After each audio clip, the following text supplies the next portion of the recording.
নমস্কার বন্ধুরা, আলোচনা করব এই হরোস্কোপটি নিয়ে এবং দেখব যে লগ্ন থেকে যে 12টা ঘর বা 12টা রাশি যেটা রয়েছে সেখানে কিভাবে কোন গ্রহগুলো বসে রয়েছে এবং সেগুলো তো আপনি দেখতেই পাচ্ছেন। এবার দেখব যে এই গ্রহগুলো কি কি ফল দিতে পারে বা কী কীভাবে তার এফেক্ট হতে পারে বা কি কি সমস্যা হচ্ছে সেটা নিয়ে আজ একটু আলোচনা করব। তো আপনার হরোস্কোপ থেকেও আপনি দেখে নিতে পারেন যে এইরকমভাবে কোনো গ্রহ আপনার ঘরে রয়েছে কিনা বা সেখান থেকে আপনার কোনো এফেক্ট হচ্ছে কিনা। এই যে হরোস্কোপ রয়েছে এই হরোস্কোপের হচ্ছে সিংহ লগ্ন আর হচ্ছে এখানে মীন রাশি। তো বোঝা যাচ্ছে যে এখান থেকে তার মীন লগ্ন এবং রাশির ডিফারেন্স অনেকটাই রয়ে গেছে।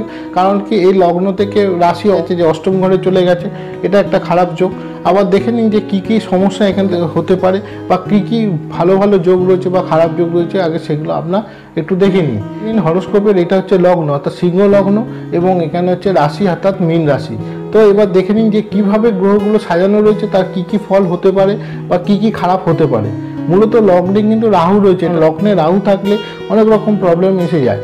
তো এবার দেখে নিন যে কী হতে পারে না, মূলত লগ্নে রাহু থাকলে কি হয়, এদের মানসিকতা কিন্তু একটু উগ্র স্বভাবের হয়ে যায় এবং দেখা যায় যে বয়সের সাথে সাথে এদের চারিত্রিক গোলযোগও কিন্তু এসে যায়। লগ্নে রাহু থাকে এবং এটা যদি প্রেম করার বয়স হয় তাহলে দেখা যাবে যে এই বয়সে কিন্তু তার একাধিক ছেলের সাথে সম্পর্ক তৈরি হবে এবং সবসময় একটা নতুন কিছু চাহিদা এর মধ্যে থেকে যায়। অর্থাৎ কারোর সাথে কোনো রকমভাবে কিন্তু দীর্ঘস্থায়ী প্রেম ভালোবাসার মধ্যে আবদ্ধ থাকবে না, সবসময় নিজেকে কি করবে আরও নতুন কিছু পাওয়ার বা নতুন সঙ্গ পাওয়ার একটা ব্যাপার এর মধ্যে কিন্তু থেকে যাবে। এবং দেখবেন যে এদের শ্বাস পোশাকের মধ্যে ওরকম একটা উগ্রতা এসে যাবে এবং সবসময় দেখবেন নিজেকে আরও নতুন করে সাজানো বা আরও বেশি সাজগোজের মধ্যে রাখা এই জায়গাগুলোর মধ্যে থেকে যায় এবং খাওয়ার প্রতি একটা আকর্ষণ থাকে। অর্থাৎ এরা খেয়ে কোনো রকমভাবে শান্তি পায় না, সবসময় আরও ভালো কিছু খাওয়ার নতুন কিছু খাওয়ার একটা জায়গার মধ্যে থাকে এবং এরা খাওয়ার নিয়ে সবসময় একটা চিন্তাভাবনা থাকে এবং এরা অনেক পয়সা কিন্তু খেয়ে সাজগোজ এইভাবেই কিন্তু এরা পয়সা নষ্ট করে এবং এদের পয়সা সঞ্চয় করার জায়গাটা কিন্তু একেবারেই থাকে না। আবার দেখুন লগ্নের দ্বিতীয় ঘর ফাঁকা পড়ে রয়েছে, এই দ্বিতীয় প্রতি বুধ দেখুন গিয়ে এখানে অষ্টমী গিয়ে পড়ে রয়েছে। অর্থাৎ দেখা যাচ্ছে যে এদের কিন্তু বুধ যে নিচস্থ হয়ে গেছে, যে কোনো বিষয়ে একটা ভাবাবেগ কাজ করবে, অর্থাৎ কোনো রকমভাবে তারা বুদ্ধিকে অ্যাপ্লাই করতে পারবে না। সবসময় একটা মন মানসিকতা দিয়ে এরা কাজ করে এবং এরা সহজে একটা ইমোশনাল ব্যাপার এর মধ্যে থেকে যায়। অর্থাৎ চট করে যে কোনো বিষয়ে নিজেকে ইমোশন করে ফেলে। এই সুবিধাগুলো কিন্তু অপর কোনো ব্যক্তি কিন্তু কাজে লাগায়, যার জন্য কি হয় এরা কিন্তু খুব সহজে যে কোনো লোকের ট্যাপে পড়ে যায় এবং যে কোনো রকমভাবে কিন্তু একে দিয়ে লোক তার কাজটা করে নিতে পারে। অর্থাৎ দেখা যাচ্ছে যে এদের নিজস্ব যে বুদ্ধি বা বুদ্ধি অ্যাপ্লাই করার যে জায়গা এবং সেই জায়গাটা কিন্তু একেবারেই নষ্ট হয়ে পড়ে রয়েছে। কারণ অষ্টমের বুধ থাকলে কি হয়, সেখানে কিন্তু বুদ্ধি সেইভাবে কাজ করতে চায় না এবং সেইভাবে ডেভেলপ হতে দেয় না। তো মূলত দেখা যাচ্ছে এখানে বুধ খুব খারাপ অবস্থায় রয়েছে। অবশ্যই এই বুধের একটা প্রতিকার করা উচিত এবং বুধ আর চন্দ্র একসাথে থাকার ফলে কি হয়, অনেক কিছু সমস্যা কিন্তু এখানে তৈরি হয়। কারণ বুধ আর চন্দ্র একসাথে থাকলে কি হয়, মানসিক ক্ষমতাটা নষ্ট হয় এবং এদের চিন্তা করার জায়গাটা নষ্ট হয় এবং বুদ্ধিকে নিজের সেফটির জন্য বা নিজেকে ভবিষ্যতে উন্নতি করার যে জায়গাটা সেখান থেকে কিন্তু এখান থেকে ব্লকেজ হয়ে যায়। যার জন্য কি হয়, এরা জীবনে আগে গেলেও সেই বুদ্ধিকে এরা কোনো রকমভাবে কাজে লাগাতে পারবে না এবং অর্থনৈতিক দিক থেকেও কিন্তু সেরকমভাবে কিন্তু খুব একটা সেফটি হবে না। কারণ যেভাবে ইনকাম করুক না কেন সেই পয়সা কিন্তু ড্রেনেজ হয়ে যাবে, অর্থাৎ কোনো রকমভাবে তার সঞ্চয় হতে দেবে না। এরা সবসময় অপর ব্যক্তির ওপর খরচা করতে ভালোবাসে, নিজের ওপরেও খরচা করতে ভালোবাসে, খেতে ভালোবাসে, যার জন্য কি হয় এই সাজ পোশাক আর খাওয়ার পেছনেই কিন্তু এদের অর্ধেক পয়সা নষ্ট হয়ে যায়। তৃতীয় ঘরের মালিক হচ্ছে শুক্র, সে গিয়ে কিন্তু সপ্তমে বসে আছে।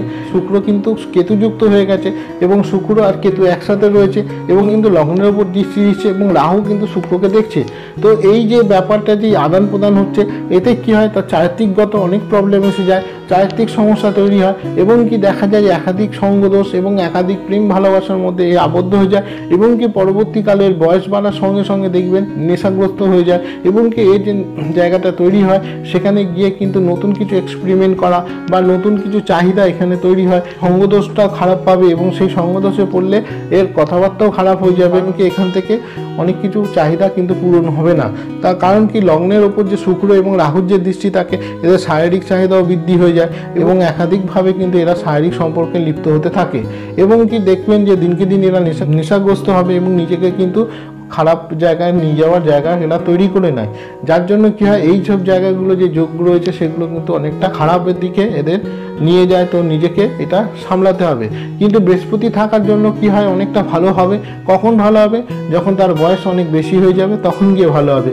অর্থাৎ 27 বছর বয়স পর্যন্ত কিন্তু এর বিভিন্ন রকম সমস্যা দেবে এবং কিন্তু খারাপ হতে থাকবে। যার জন্য এই বয়সটুকুর মধ্যে কিন্তু নিজেকে যদি কভার করতে পারে, নিজেকে যদি সঞ্চয় করে রাখতে পারে, তাহলে দেখা যাবে পরবর্তী সময় এর ভালো হবে। এই হরোস্কোপে দেখবেন নবমে রয়েছে রবি, মঙ্গল, শনি। এই যে জায়গাটা রয়েছে এখানে কিন্তু কর্মজীবন ভালো হবে, কারণ কি এখান থেকে অনেক কিছু ভালো একটা যোগাযোগ তৈরি হবে এবং কি দেখা যাবে যে এখান থেকে নিজের প্রতি যে একটা জোশ বা টেস্টটা থাকবে সেটা অনেকটা ভালো কাজে লাগবে এবং কাজের জায়গায় অনেক ডেভেলপ করতে পারে। তবে একটা জিনিস দেখবেন যে এখানে শনি মঙ্গল একসাথে থাকার জন্য কি হয়, হট করে কাজ ছেড়ে দেওয়ার একটা প্রবণতা থাকবে এবং বসের সাথে সবসময় একটা মনোমালিন্য লেগে থাকবে এবং কাজের জায়গায় সবসময় একটা কি খিটিমিটি লেগে থাকবে। যার জন্য কি হয়, অনেক বুঝে সুঝে এখানে থাকতে হবে এবং লোকের সঙ্গে বুঝে সুঝে মেলামেশা করতে হবে। বন্ধু অবশ্যই বুঝে সুঝে করবে, কারণ কি বন্ধু থেকে অনেক সমস্যা তৈরি হবে এবং কি বন্ধু থেকে বিভিন্ন রকম সমস্যা আসবে, যার জন্য বন্ধু থেকে ক্ষতি হওয়ার চান্স অনেক বেশি। এই হরোস্কোপটি নিয়ে আবার পরে আলোচনা করা হবে, কারণ 12টি ঘরের যে আলোচনা এবং 12টা ঘরের যে ফলাফল হতে পারে সেটা নিয়ে আমরা পরবর্তী ভিডিওতে আলোচনা করব। অবশ্যই আমার সঙ্গে থাকুন, আমার চ্যানেলটি সাবস্ক্রাইব করে রাখুন এবং বন্ধুদের সঙ্গে শেয়ার করে রাখুন। ধন্যবাদ।